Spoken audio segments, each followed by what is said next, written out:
Hey everyone, happy Monday.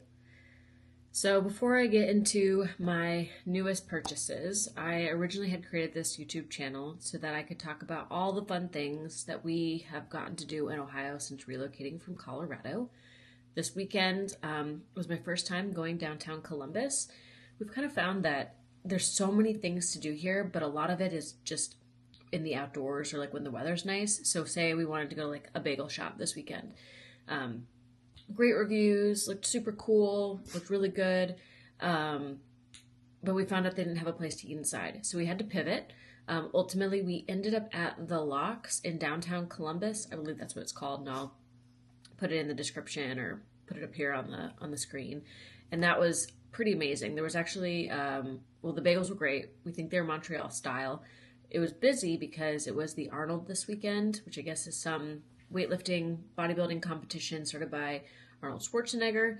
But we were able to find a seat for our infant, my husband and I, and our 2.5-year-old. And there were 3 other children around that same age that were there. So they had this section in this back corner, a big old bench. Our toddler, my husband, was able to sit there, and then we had the baby in her carrier on the floor, and then I picked her up at one point in time. But ended up having a really nice breakfast. And then from there, ended up going to a coffee shop that a friend had recommended to me in an old church. And maybe I can figure out how to put that on a screen here. And I'll put it in the description below because now I can't remember the name. But it was super reasonable. I think for a cold brew and a medium coffee, which was an Americano, so typically at Starbucks would be more expensive, it was like $6 all in. The only problem with that location was that it was close to the university, and so there were a lot of college students there. And luckily, we were able to find a seat, but otherwise, we may have had to have pivoted and just came home. So that was our weekend adventure. It was also in the 30s and sunny, which we have now found to be kind of rare for Ohio in the winter, or at least the sunny part, that is, not the cold part. People say that's abnormal. We'll see what next winter brings.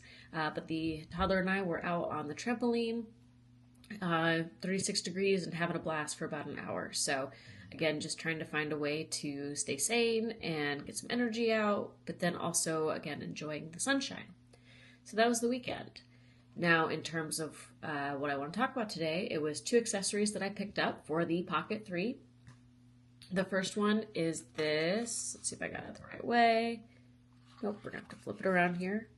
This, wow, you can't even read it that way. But basically, it's the K&F charging adapter and folding base for the Pocket 3 that I have seen some reviews on online. I picked one up. I needed to order something else. And as you may or may not know, my Pocket 3 fell off the table after I was done doing a video. Thankfully, it did not break, but I decided that it needed to go on a more stable tripod. And so I needed an adapter because I wanted something that I could just slide on and off. And so this is Arca Swiss compatible. So here's the adapter. It's got a USB-C charging. It attaches to the top via USB. These are metal, like clips, I'll call them, that fit very nicely onto the pocket.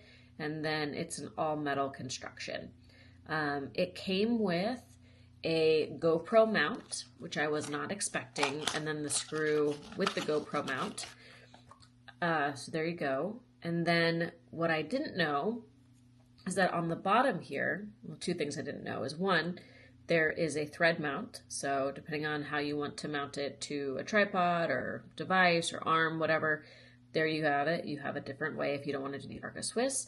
And then it has this magnetic base. No, I shouldn't say base. I guess it is a magnetic base, but there's also magnetic arms.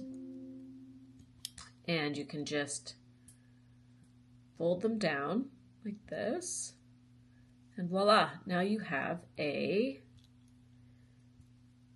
is a little bit finicky to do on camera. There you go. Now you can connect it to a GoPro mount, which is pretty cool. So wasn't expecting that. I guess even then I could maybe get the GoPro adapters for the chest mount if I ever wanted to, but a nice little addition. So very premium, $22. This arms aren't going to go anywhere, and again, just all metal. So excited to start using this on the tripod that I had reviewed earlier from the photo that I use. The second purchase that I made was this new cover for the Osmo Pocket. So everyone on YouTube, when they talk about accessories, all mentions something like this where it covers your gimbal head. And they also mentioned how cheap it is. It is very cheap, but it did, work in covering up the tripod head. But after carrying this around, I kind of decided that I wanted to go back to using the actual DJI case just because it's way more substantial and it just feels better when it's inside this. I mean, it's thicker, it's got even more padding all around the side. I do like that you can add your wide angle conversion lens there. So I don't know, I wasn't super happy with it, and this one had come up as another option, so another $10 down the drain, I picked up this case. So it attaches to the top here, and you don't have to take it off. It just stays like this, and it lifts up and it lifts down, and it lifts up and it lifts down. So, and it clicks into place as you can hear, and it covers the gimbal head as well. The only thing is I thought this was more flush, but it turns out there is, as you can see there, like a little bit of a gap. So while it protects it, it just, some of it will be showing through here, but I think ultimately at the end of the day, it's still going to do the trick.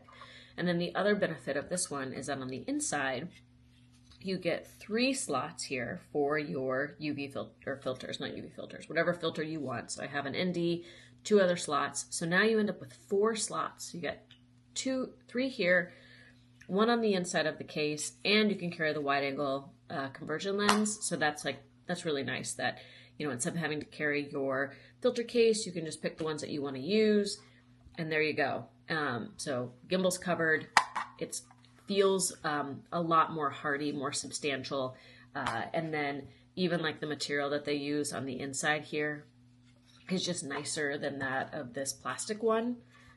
And now I still get to use the case that the DJI came in, or the Pocket came in, which I think is ultimately going to be a better decision. So this is the case. It's made by Star Trek or StarTech. You can Google it on Amazon. They have a couple of different options of how you want to do it, but get the one that stays connected to the case. So anyway, thanks for watching. Have a great week. Bye.